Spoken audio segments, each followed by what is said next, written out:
그래서 오늘 세 번째로 예수님께서 정말 오늘 본문 말씀을 통해서 우리들에게 하시고 싶은 말씀은 이거라고 생각합니다. 신앙의 본질은 하나님과의 관계 속에서 하나님의 나라를 회복해 가는 거예요. 우리가 하나님과의 친밀한 관계 속에 있을 때 결국 우리의 모든 삶의 영역에서 하나님의 나라가 이루어져요. 할렐루야. 여러분, 인내를 가지고 하나님 관계 속에 머물러 있으세요. 그러면 결국은 여러분, 하나님의 나라는 하나님께서 이루어 주시는 것입니다. 뜻이 하늘에서 이루어진 것처럼 땅에서도 이루어지기를 원합니다. 하나님은 우리의 삶 가운데, 여러분의 환경 가운데 하나님 나라를 이루기를 원하시는 것입니다. 여러분, 이 그리스도에 대한 잘못된 기대는 병든 신앙을 갖게 하는 것입니다.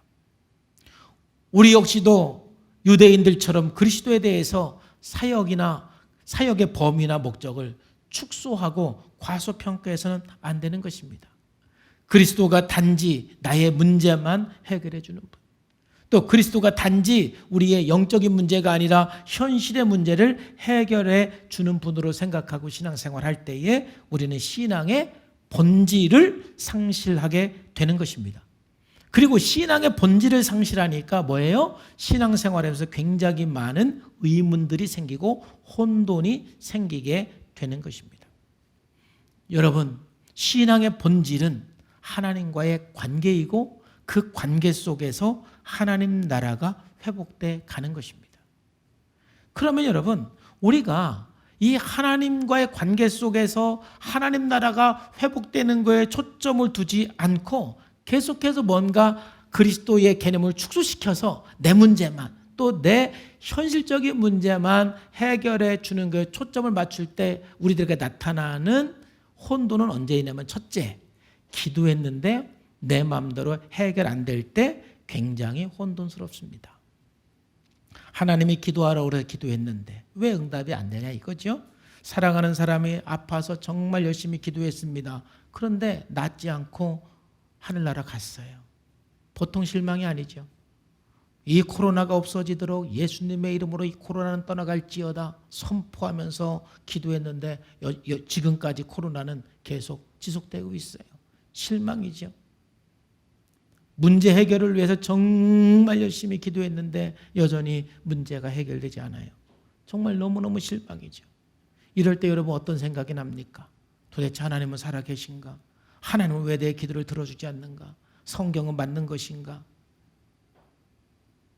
그래서 내가 원하는 대로 기도 응답이 되지 않으면 낙심하고 믿음이 굉장히 흔들리고 하나님을 원망하고 교회를 떠나는 것입니다. 이것이 유대인들이 예수님을 죽인 거하고 똑같은 것입니다. 예수님이 메시아라고 하는데, 하나님의 아들이라고 그러는데 자기들이 기대한 메시아가 아닙니다. 자기들이 기대한 메시아는 다윗의 후손입니다. 왕으로 와서 자기들의 현실의 문제를 해결해 주는 것이 그들의 메시아에 대한 기대인데, 전혀 거기에는 예수님은 관계가 없는데 자꾸 본인이 하나님의 아들이라고 그러니까 기분이 나쁠 수밖에 없습니다. 그래서 결국 죽이는 것입니다. 그런 것처럼 우리가 너무 내 현실의 문제에 초점을 맞춰서 신앙생활을 할 때에 하나님에 대한 실망, 교회에 대한 실망을 해서 떠나는 분들이 참 많습니다. 이런 것은 바로 하나님에 대한 불충분한 이해 때문에 그렇습니다. 여러분, 신앙의 본질은 인격적인 관계에 있습니다. 하나님과의 관계 속에 있다 보면 하나님의 나라가 회복되어지고 결국 모든 것이 회복이 됩니다. 한번 따라합시다. 신앙은 로또가 아니다. 신앙은 관계이고 함께 사는 것이다. 신앙을 로또라고 생각하는 사람이 있어요. 예수 믿으면 대박이다. 예수 믿으면 로또다. 물론 구원받는 것이 로또라고 생각하면 로또이지만은, 여러분, 신앙은 로또가 아닙니다. 신앙은 관계이고 신앙은 함께 사는 거예요. 여러분, 결혼은 로또가 아니에요. 어떤 사람은 결혼을 로또로 생각해서 결혼하면 큰일 납니다. 백마탄 왕자가 나타나서 내가 지금까지 참 고생했는데 백마탄 왕자가 나를 탁 구원해서 이제 고생 끝, 행복 시작, 할렐루야, 로또. 아닙니다. 결혼 로또가 아닙니다. 결혼은 함께 사는 겁니다. 부딪히면서 함께 하는 게 결혼인 것입니다. 그 삶 가운데 행복이 있는 것입니다. 마찬가지로 우리가 예수님을 믿는 것은 믿는 즉시 어떤 로또가 아닌 하나님과 함께 사는 게 신앙이고 하나님과 함께하는 게 신앙인 것입니다. 우리가 하나님과의 그 관계 속에 머물러 있으면 반드시 하나님께서는 모든 것 합력해서 선을 이루어 주십니다. 제가 예수 믿고 나서 지금까지 붙들고 사는 말씀 중에 하나가 로마서 8장 28절 말씀입니다. 우리가 알거니와 하나님을 사랑하는 자, 그 뜻대로 부르심을 입은 자들에게는 모든 것이 합력해서 선을 이루느니라. 하나님과 관계 속에 있으면 지금 당장 기도 응답이 안 되는 것 같지만, 지금 당장 내 마음대로 안 되는 것 같지만, 지금 당장 내 생각대로 되는 것 같지는 않지만, 그래도 하나님을 사랑하고 하나님과 관계 속에 살면은 반드시 모든 것 합력해서 선이 이루어집니다. 제가 분명히 여러분들에게 제 경험을 통해서도 말씀드릴 수가 있는 것은, 제가 40년 이상 신앙생활하면서 30년 이상 목회 생활하면서 분명히 경험한 것은 하나님은 한 번도 저를 실망시킨 적이 없다라는 것입니다. 저도 신앙이 있을 때는 실망을 했습니다. 왜 하나님은 내가 기도했는데, 왜 40일 작정 기도했는데, 왜 우리 교회가 이렇게 열심히 기도했는데, 저도 순간순간 그런 생각이 들어온 적이 있습니다. 그런데 정말 신앙의 본질을 알고 나서, 정말 신앙은 하나님과 관계 속에 있으면 반드시 하나님 나라가 회복이 되고 반드시 합력해서 선이 이루어진다는 이 분명한 진리를 붙들고 하루하루 주님과 함께하고 하루하루 주님과 관계 속에서 함께 살아갈 때, 관계 속에서 살아갈 때 결국 시간이 되니까, 어느 때가 되니까 하나님께서 언제 그랬는지도 모르게 모든 것이 회복된 것을 보게 되는 것입니다. 이게 하나님 나라예요. 하나님의 나라는 이렇게 점점 자라가는 거예요. 여러분, 그러므로 실망하지 마세요. 힘들어도 하나님과 관계 속에 머물러 있으세요. 여러분 생각대로 안 돼도 하나님과 관계 속에 머물러 있으세요. 여러분 육체적인 고통이 있어도 하나님과 관계 속에 머물러 있으세요. 그럼 반드시 합력해서 선이 이루어질 줄로 믿습니다. 이게 우리 신앙의 본질인 거예요. 두 번째, 여러분 우리가 메시아관을 축소시켜서 이 문제에 초점을 맞춰서 신앙생활하게 되면 언제 우리가 혼란스럽느냐면은 악인이 형통하고 의인이 고난당할 때 굉장히 혼돈스러워요. 이건 뭐지? 저렇게 나쁘게 사는 사람은 편안하게 살고 나처럼 의롭게 하나님 앞에 살아가는 사람은 도대체 이렇게 힘들고 어렵고 고생이고 이건 뭐야? 하나님이 살아계시다면 도대체 이런 일이 있을 수 있어? 하나님은 악인을 다 심판하고 의인을 다 잘되게 해야지 이럴 수가 있어 하면서 혼돈스러울 수밖에 없는 거예요. 이게 메시아에 대한 잘못된 개념이에요. 하나님에 대한 잘못된 개념이에요. 어떻게 보면 고난에 대한 잘못된 개념이에요. 하나님은 우리의 고난을 다 없애주는 분이라고 생각하기 때문에 그런 거예요. 그리고 고난을 다 나쁜 것으로만 생각하기 때문에 그런 거예요. 여러분 그런데 한번 생각해 보세요. 예수님도 능력이 많고 전능하신 분이에요. 하나님이세요. 근데 예수님께서 궁극적으로 마귀의 일을 멸하고 우리를 구원하기 위해서 그는 십자가에 죽으시는 고통을 선택하셨어요. 그 고난을 선택했어요. 여러분 우리 하나님과 관계 속에 있는 사람은 이 진리를 알아요. 고난을 통해서 하나님의 나라가 이루어지는 거예요. 고난을 통해서 영광이 있는 거예요. 고난과 영광은 분리될 수가 없는 거예요. 예수님의 십자가의 고난이 있기 때문에 예수님의 부활에 영광이 있는 거예요. 내가 아무리 고난 가운데 있어도 하나님과 관계 속에 있으면 바로 그 고난은 영광이 되는 거예요. 뿐만 아니라 이 고난은 하나님과의 친밀함으로 나가는 굉장히 특별한 도구이기도 해요. 우리들에게 고난이 없다라면 어쩌면 하나님 앞에 친밀함으로 나갈 수가 없을 거예요. 고난을 통해서 복음이 확장이 되고, 고난을 통해서 하나님의 나라는 더 확장이 되고, 고난을 통해서 하나님과의 더 친밀한 관계는 우리들에게 이루어지는 거예요.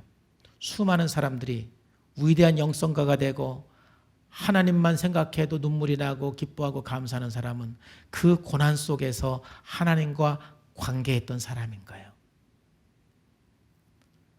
그 고난을 낭비하지 않고 그 고난을 영광으로 만드는 거예요. 그 고난을 기쁨으로 만드는 거예요. 그 고난을 하나님 나라로 만드는 거예요. 여러분 생각해 보세요. 여러분 순교당한 스데반 집사님을 잘 알고 계시죠? 사도행전 6장과 7장에 나오는 스데반 집사. 여러분이 스데반 집사를 이 고난의 측면, 이 축복의 관점으로 보면 스데반 집사는 실패한 거예요. 그 젊은 나이에 예루살렘 교회 집사가 되어서 그냥 복음 전하다가 돌에 맞아 죽었으니 얼마나 불쌍한 사람이고 세상 사람들이 볼 때 얼마나 혀를 차는 그런 인생을 살았습니까? 그러나 여러분, 하나님 나라 관점에서 보면은 스데반 집사야말로 가장 영광스러운 사람이었고 사단의 일을 멸한 가장 승리한 사람이에요. 왜 그렇습니까? 스데반의 순교로 시작해서 교회가 전 세계로 확장되었던 거예요. 스데반의 순교가 없었다면 교회는 예루살렘 안에만 머물러 있을 수도 있어요. 근데 스데반의 그 순교, 스데반의 그 고난 때문에 예루살렘 교회는 전 세계로 흩어지면서 하나님 나라가 전 세계로 확장되기 시작했어요. 때로는 그 의인의 고난을 통해서 하나님의 나라가 이루어지는 거예요. 여러분 사도 바울도 마찬가지예요. 사도 바울도 축복의 관점에서 보면 실패한 인생이에요. 사도 바울은 자기 스스로도 그렇게 얘기를 했어요. 만약 하나님 나라가 없다라면, 부활이 없다라면 이 세상에서 내가 가장 불쌍한 사람이었을 거라고 스스로도 그렇게 인정을 해요. 가는 곳마다 매 맞았죠. 가는 곳마다 감옥에 갇혔죠.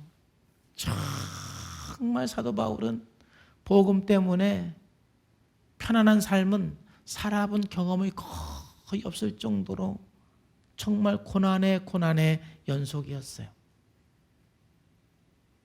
세상의 관점에서 사도 바울의 삶을 보면 참 부럽다. 나도 바울처럼 살고 싶다. 세상의 관점에서 그렇게 생각할 사람은 아무도 없어요. 그러나 사도 바울의 그 고난을 통해서 이방인에게 복음이 증거가 됐어요. 유대인이 아닌 전 세계로 스페인까지 복음이 증거된 것은 바로 그 사도 바울의 고난 때문이에요. 사도 바울의 그 고난이 영광이고 그 고난을 통해서 하나님의 나라는 확장이 되는 거예요. 때로 우리가 이해할 수 없는 의인의 고통은 그 고난을 통해서 하나님의 나라가 더 확장될 수가 있는 것이고 그 고난을 통해서 우리는 더 하나님과 친밀함으로 나갈 수가 있는 거예요. 그렇기 때문에 사도 바울은 마지막에 이렇게 고백을 하지 않습니까? 나는 선한 싸움을 싸우고 나의 달려갈 길을 마치고 믿음을 지켰으니 이제 후로는 나를 위하여 의의 면류관이 예비되었으므로 할렐루야. 얼마나 영광입니까? 내가 달려갈 길을 다 달려갔다라는 것입니다. 내 삶은 영광이었다라는 것입니다.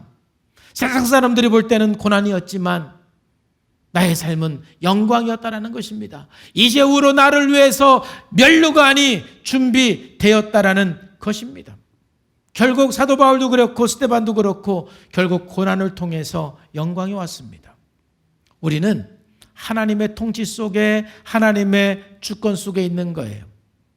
이 세상에 살아가는 동안 때로는 악인이 잘 되는 것 같이 보일 때가 있어요. 때로는 의인이 고난받는 것 같은 느낌이 들 때가 있어요. 그렇다 할지라도 그 속에서 우리가 하나님의 주권을 인정하고 하나님과의 관계 속에서 하나님의 나라를 이루어갈 때 반드시 승리의 날이 오게 될 줄로 믿습니다. 반드시 승리합니다. 하박국 선지서를 읽어볼 때 하박국도 처음에 고민이 그 고민이었어요. 하나님, 왜 악인이 형통하고 우리가 왜 이렇게 고난받습니까? 그런데 하나님께서 보여주는 것은 반드시 너가 승리한다는 것입니다. 반드시 승리한다는 것입니다. 의인은 반드시 승리합니다. 하나님의 사람은 반드시 승리합니다. 그러므로 지금 고난 가운데 있어도 우리가 하나님과 관계 속에 머물러 있기만 하면은 결국은 우리는 승리자가 되는 것입니다. 우리가 하나님을 생각할 때 너무 축소시켜서 하나님의 개념을 우리가 바라보면 신앙에 수많은 혼돈이 오게 되고, 여러분, 우리는 신앙의 본질을 놓치게 되는 것입니다. 사랑하는 성도 여러분, 정말 우리가 신앙의 본질을 놓치지 않았으면 좋겠습니다. 예수님께서 이 땅에 오신 목적은 우리의 죄를 해결하고 우리의 모든 저주를 해결해서 그동안 하나님과 단절되었던 우리 인간들, 하나님의 형상으로 창조되었지만 죄 때문에 하나님과 단절된 그 인간들을 하나님께 나가고 하나님과 교통하고 하나님과 친밀한 관계 속으로 나가기 위해서 우리의 죄의 문제를 해결해 주신 것입니다. 그러므로 우리가 하나님과 친밀한 관계 속으로 나갈 때 하나님의 나라는 회복이 될 것이고, 우리는 반드시 모든 것 합력해서 선이 이루어지는 것이고, 결국은 반드시 승리자가 되고 하나님 나라에 우리의 상이 있는 거예요. 낙심할 거 없습니다. 그러므로 사랑하는 여러분, 고난의 때일수록 새벽에 하나님 앞에 나오세요. 말씀으로 하루를 시작하고 이제 기도로 하루를 시작하면서 여러분 하나님과 교통하고 하나님과 교제하면서 나가시기를 주님의 이름으로 축복합니다. 여러분, 혹시 40일 성령의 삶 지난 주간 참여하지 않았어도 내일부터라도 여러분 참여하세요. 오늘부터 참여하는 겁니다. 내일부터 참여하면. 오늘부터 참여하세요. 그래서 우리에게 중요한 것은 하나님과의 그 관계 속으로 나가는 것입니다.